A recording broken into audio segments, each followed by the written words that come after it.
Hello viewers, welcome back to దవర్ channel. Office of the chief commissioner of customs Kolkata zone నుంచి sports కోటాలో మనకి 10th class మరియు degree base మీద ఉద్యోగాల నోటిఫికేషన్ అయితే రావడం జరిగిందండి.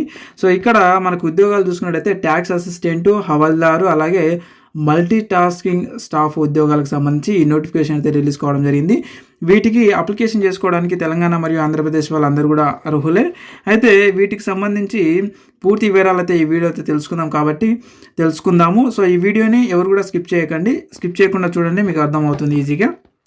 ఇక్కడ మనం చూసినట్టయితే చూడండి, మరి ట్యాక్స్ అసిస్టెంట్ ఉద్యోగాలు 10 ఉన్నాయి, అలాగే హవాల్దార్ ఉద్యోగాలు వచ్చేసి 14 ఉన్నాయి, మల్టీ టాస్కింగ్ స్టాఫ్ వచ్చేసి 2 వేకెన్సీస్ ఉన్నాయి.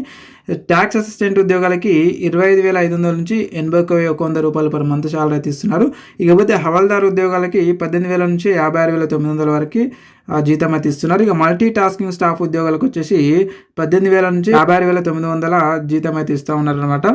సో నెక్స్ట్ వన్ వచ్చేసి మనకి చూసుకున్నట్టయితే ఎలిజిబిలిటీ చూసుకున్నట్టయితే ట్యాక్స్ అసిస్టెంట్కి వచ్చేసి ఏదైనా సరే మీరు డిగ్రీ పాస్ అయ్యి ఉండి 18 నుంచి 27 సంవత్సరాల మధ్యలో వయసు ఉండాలి. అలాగే ఎస్సీ ఎస్టీలకి, ఓబీసీ వాళ్ళకి 5 years 10 years ఏజ్ రిలాక్సేషన్ అయితే ఇవ్వడం జరిగింది. ఇక నెక్స్ట్ చూసుకున్నట్టయితే హవాల్దార్ ఉద్యోగాలకి ఏదైనా సరే మీరు 10th క్లాస్ పాస్ అయి ఉంటే చాలు, మీరు అప్లై చేసుకోవచ్చు. ఇక 18 నుంచి 27 సంవత్సరాల మధ్యలో ఉండాలి. అలాగే సేమ్ యాజ్ ఇట్ ఈస్గా ఎస్సీ ఎస్టీలకి అండ్ అలాగే ఓబీసీ వాళ్ళకి 10 సంవత్సరాల నుంచి 5 సంవత్సరాల వరకు ఏజ్ సడలింపు అయితే ఇవ్వడం జరిగింది. ఇక నెక్స్ట్ ఉద్యోగాలు చూసుకున్నట్టయితే మనకు మల్టీ టాస్కింగ్ స్టాఫ్ ఉద్యోగాలు అండి. వీటికి కూడా సేమ్ యాజ్ ఇట్ ఈస్గా 10వ తరగతి పాస్ అయి ఉంటే చాలు, మీరు అప్లై చేసుకోవచ్చు. ఇక ఏజ్ వచ్చేసినట్టయితే 18 నుంచి 20 సంవత్సరాల మధ్యలో ఉండాలి అన్రిజర్వ్డ్ వాళ్ళకి. అలాగే ఎస్సీ ఎస్టీలకి 10 years అండ్ అలాగే ఓబీసీ వాళ్ళకి 5 years అయితే రిలాక్సేషన్ అయితే ఇవ్వడం జరిగింది.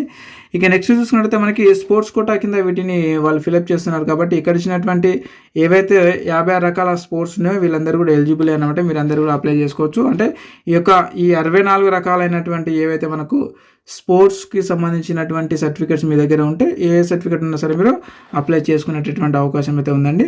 సో వీటికి సంబంధించినటువంటి అప్లికేషన్ లింకుని నేను ఈ వీడియో కింద డిస్క్రిప్షన్లో కామెంట్ బాక్స్లో మన టెలిగ్రామ్ మరియు వాట్సాప్ గ్రూప్ లింకులు అయితే పెట్టాను. ఆ యొక్క లింకుల పైన క్లిక్ చేసి ఆ గ్రూప్లలో వీటికి సంబంధించినటువంటి అప్లికేషన్ లింక్ ఉంది, ఆ లింక్ పైన క్లిక్ చేసి నేరుగా అయితే మీరు అప్లికేషన్ చేసుకోండి. ఎలాంటి అప్లికేషన్ ఫీజు అయితే లేదనమాట, ఫ్రీగా అయితే మీరు అప్లికేషన్ చేసుకునేటటువంటి అవకాశం అయితే ఉంది. కాబట్టి సో అప్లికేషన్ అయితే చేసుకోండి. ఇకపోతే మనకు సంబంధించినటువంటి మరియు టెలిగ్రామ్ మరియు వాట్సాప్ గ్రూప్ ఉన్నాయి కదా, ఆ గ్రూప్లలో అయితే ఖచ్చితంగా అయితే జాయిన్ అవ్వండి. ఇలాంటి అప్లికేషన్ లింకులు కానీ అలాగే అప్లికేషన్కి సంబంధించినటువంటి పీడిఎఫ్లు మనం అక్కడ ప్రొవైడ్ చేయడం జరుగుతూ ఉంటుంది, గుర్తుపెట్టుకోండి. సో ఇదనమాట. మీకు ఏమైనా డౌట్స్ ఉంటే కూడా ఈ వీడియో కింద కామెంట్